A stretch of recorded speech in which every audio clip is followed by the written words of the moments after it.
Se você é cristão, o vídeo de hoje é para você.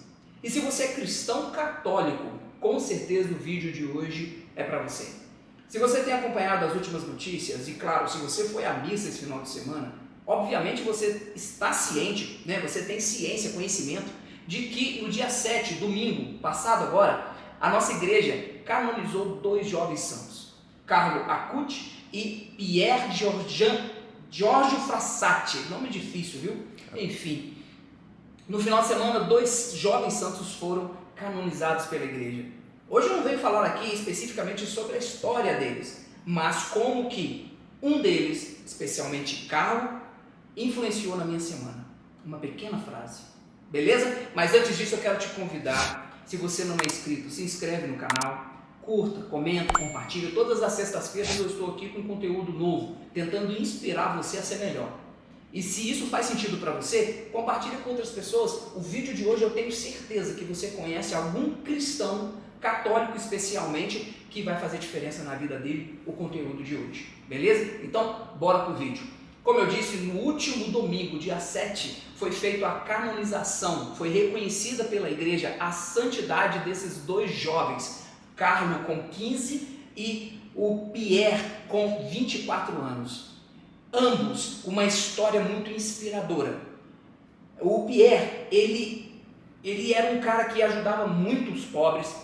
Da morte dele foi reconhecido isso, porque na morte dele, ele era de uma família média, rica, na morte dele muitas pessoas pobres, de rua, estavam presentes no funeral. E isso, né, assombrou a família. Você sabe, quem é esse povo aqui? E todas aquelas pessoas falando como que o Pierre participou da vida deles, ajudando em vida, financeiramente. Algumas famílias ele ajudava, outras famílias ele bancava literalmente, mas isso tudo escondido, visitava os pobres, enfim, foi se descobrindo uma vida totalmente voltada para a fé, voltada para Deus, né? Fazer o bem para o próximo, todo cheio de caridade.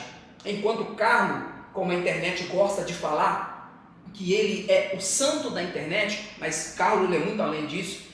Os 2, missa todos os dias, adoração todos os dias, sacramento todos os dias, mas o Carlo em especial, essa semana ele fez uma diferença na minha vida quando eu escutei uma única frase dele.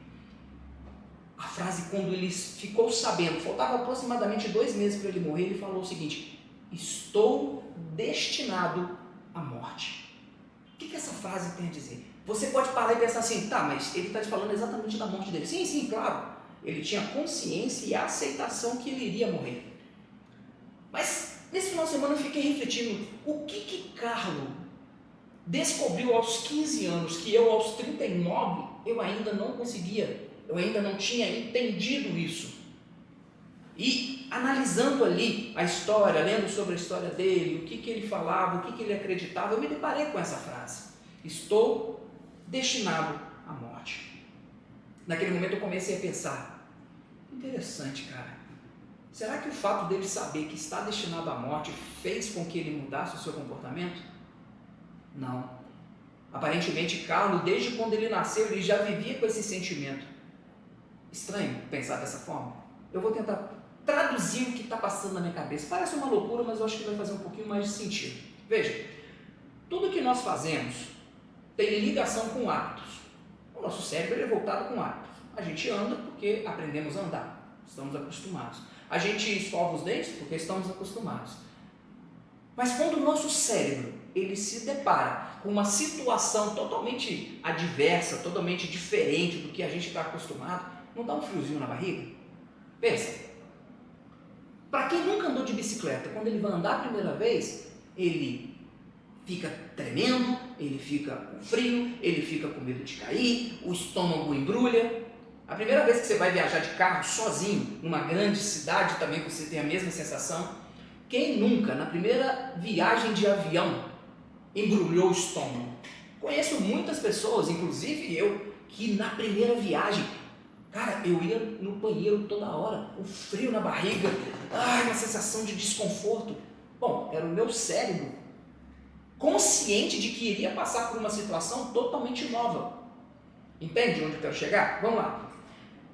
O nosso cérebro, agora voltando para nós aqui, cristão, Nós que acreditamos na vida pós-morte, nós que acreditamos em Deus, nós que acreditamos numa vida eterna, o nosso cérebro não sabe o que é morrer. Óbvio, claro, eu estou com 39 anos. Há 39 anos o meu cérebro não tem experiência de morte. Há 39 anos o meu cérebro ele está totalmente acostumado a viver. Está entendendo onde eu estou chegando? O nosso cérebro, para que ele possa ter uma experiência, né, para ele que possa ser moldado numa nova experiência, a primeira parte é ter consciência de que aquela experiência vai acontecer. Então, por exemplo, eu vou ter o meu primeiro voo de avião. Eu vou me preocupar, será que esse avião vai ou não decolar? Será que vai cair? Enfim, são coisas que infelizmente passam pela cabeça de todo mundo que vai viajar a primeira vez. E aquilo vai dando um desconforto, né? Então o cérebro começa, cara, vai dar ruim. Passa tudo isso pela nossa cabeça. Por quê? A experiência do que há por vir. O sentimento de que algo está de fato garantido a acontecer. Entendeu? Para nós cristãos, essa frase do Carlos ela faz muito sentido. Eu estou destinado à morte. E agora vem a minha pergunta. Eu contei essa pequena história aqui para você poder entender onde eu queria chegar. Carlos, com esse pensamento, com essa aceitação de morte, ele fez ali nos últimos 2 meses de vida dele o que ele já fazia, mas nos últimos 2 meses de vida ele intensificou o seu serviço, ele intensificou a sua vida.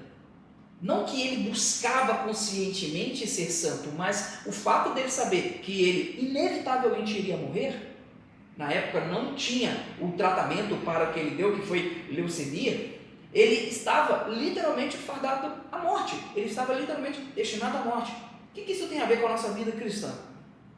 Muitas das vezes, e na maioria delas, e Jesus foi alertar isso para a gente, vigiai, orai, pois não sabeis o dia nem a hora. Mas isso não é consciente, por quê? Porque o nosso cérebro está acostumado toda manhã a acordar. O nosso cérebro está acostumado, ele não tem medo, por quê? Porque o fim da nossa vida ela não é clara. O fim da nossa vida não está ali daqui a 2 horas como um voo. O fim da nossa vida não está aqui diante de nós como a primeira experiência de andar de bicicleta. Então o nosso cérebro ele não se preocupa com a morte, ele não se preocupa com o fim da vida. Por isso que nós vemos muitos cristãos que infelizmente no final da vida olha para trás e fala, cara, eu podia ter sido diferente. Isso que mudou na minha semana. Lá no meu quarto, me preparando para ir para a missa, eu estava passando a minha camisa e eu comecei a me perguntar aquela frase que eu disse agora há pouco. O que aquele menino de 15 anos, apenas 15 anos, eu tenho 39, uma criança, 15 anos, o que ele com 15 anos descobriu que eu não tinha descoberto ainda? É o fato de que só nos resta o hoje. Se eu e você começarmos a levantar da nossa cama e ao invés de olhar para a vida como algo infinito, se a gente começasse a olhar o seguinte, meu Deus, obrigado pelo hoje. O Senhor está me dando mais uma oportunidade de ser caridoso, de ser amoroso, de fazer o bem, de buscar a minha santidade de vida, de amar mais, de abraçar mais, de brincar mais, de ser mais carinhoso com os meus filhos, com a minha esposa, com o meu marido. Se a gente começar a olhar como Carlos Acutis olhava para a vida dele, fadada já, destinada à morte, será que a gente não mudaria os nossos comportamentos? Será que a gente não mudaria a nossa forma de viver? Se a gente começar a olhar que parece estranho, parece um pouco até melancólico, vamos assim dizer, mas se eu acordar todos os dias e começar a pensar para o meu cérebro que a morte é certa hoje, será que eu não faria tudo diferente? Será que eu não teria um pouco mais de paciência com as pessoas? Será que eu não teria um pouquinho mais de caridade, de compaixão? Será que eu não seria um cristão melhor? Mas o problema é que a gente não acredita no que o próprio Cristo revela. Não saber o dia e nem a hora. Por isso, vigiai e orai. Na verdade, a gente vive a nossa vida, o nosso dia, como se ele fosse eterno. E nós esquecemos que, como diria o ditado, basta estar vivo para que um dia a gente morra. Eu espero que a vida desses 2 santos incríveis principalmente Carlos, que é mais do nosso tempo, que ele prova que, apesar de toda essa bagunça que nós temos de acesso, de internet, de conteúdos e mais conteúdos que nos afastam de Deus, apesar disso, é possível a gente ter uma vida de santidade, é possível a gente buscar Deus todos os dias. Por isso que eu falei no início do vídeo que se você era cristão, esse vídeo serviria para você. Se você é um cristão católico, mais ainda, porque nós temos 2 novos santos na igreja para que nós possamos dizer sempre, todos os dias, rogai por nós. Mas, claro, se você não é cristão, eu acho que vai servir para você também. No mais, aquele abraço, até a próxima sexta.